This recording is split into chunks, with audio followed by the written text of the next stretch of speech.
السلام علیکم ورحمة الله وبرکاته. محترم ورور پوښتنه کړې ده چې یو ښځه زیورات لري، ګېڼې لري، سره زر لري، لیکن دا وایي ما مېړه ته ورکړي دي، خو که مېړه دغه ګېڼې خرڅوي دا جنجال ورسره کوي، نو اوس پر دې زکات شته که نشته؟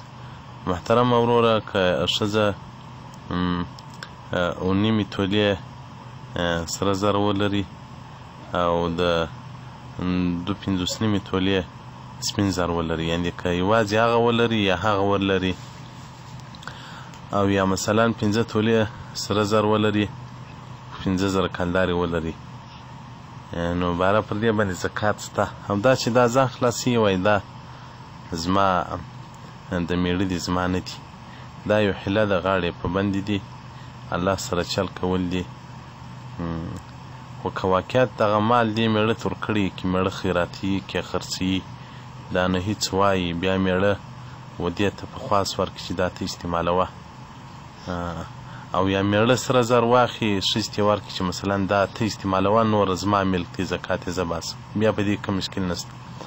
او دا چې دې په خپل ولور باندې د پلار له کوره څخه سره زر راوړي، او بیا چې د اختر ټیم راسي دا وایي دا خو د اختر ټیم راسي دا وایي زما سره خو د مېړه دي، او یا د زکات ټیم راسي دا وایي زما سره خو د مېړه دي.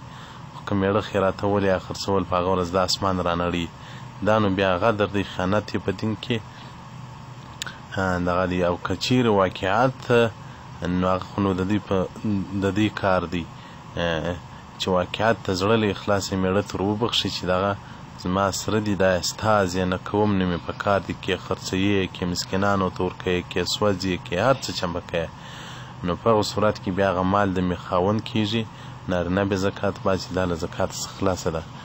هغه فتاوی حقانیه صفحه 220 جلد 3 باب فی زکات الاموال.